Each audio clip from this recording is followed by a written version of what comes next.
নমস্কার বন্ধুরা, তিয়াশা কিচেনে সবাইকে অনেক অনেক স্বাগত। আজ আমি আপনাদের করে দেখাবো নতুন একটি রেসিপি, আমশি দিয়ে চিংড়ি মাছের একটি চচ্চড়ি। এই ভিডিওটি আপনাদের যদি ভালো লেগে থাকে তাহলে লাইক করবেন ও চ্যানেলটিকে সাবস্ক্রাইব করে দেবেন।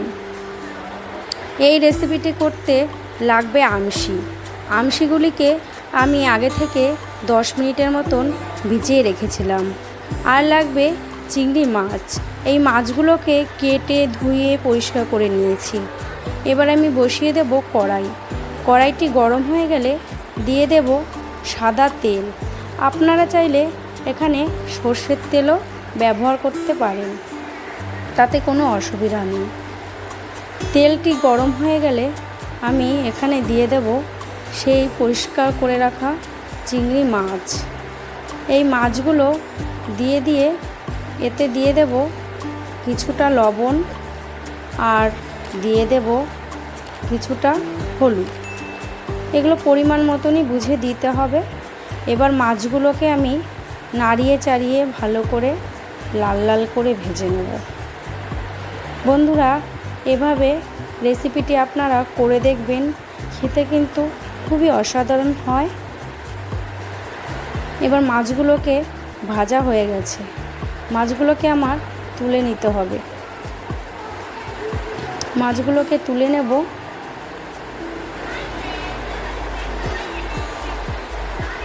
মাছগুলো আমার তুলে নেওয়া হয়ে গেছে।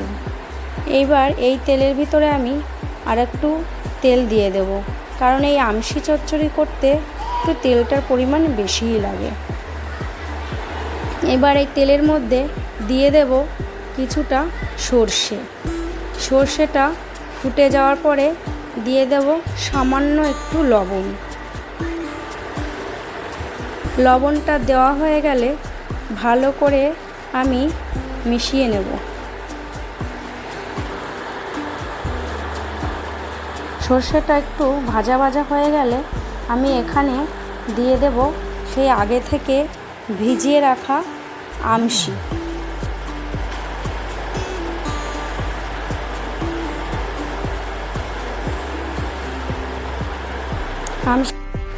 হাফ চামচের মতন লবণ আর দিয়ে দেব হাফ চামচের মতন হলুদের গুঁড়ো। হলুদটা দিয়ে আমি ভালো করে মিশিয়ে দেব।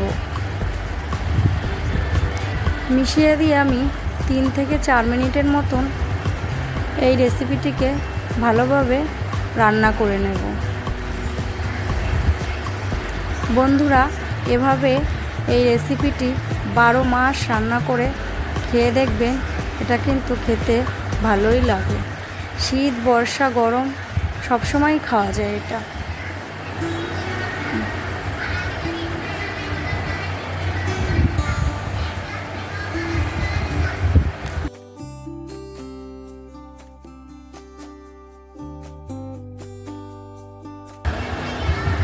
এবার আমি 2টো কাঁচা লঙ্কা চিড়ে নিয়েছিলাম, দিয়ে দেব। এতে এই চচ্চড়ির স্বাদটা অন্যরকম হয়ে যায়। এবার আমি দিয়ে দেব আগে থেকে ভেজে রাখা চিংড়ি মাছগুলোকে দিয়ে ভালো করে নাড়িয়ে চাড়িয়ে নেব। এবার আমি কিছুক্ষণের জন্য 1 থেকে 2 মিনিটের মতন আমি ঢাকা দিয়ে দেব।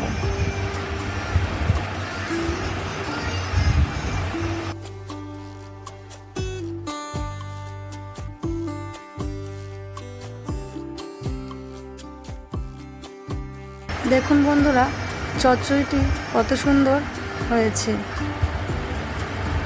এভাবেই আপনারা করে দেখবেন।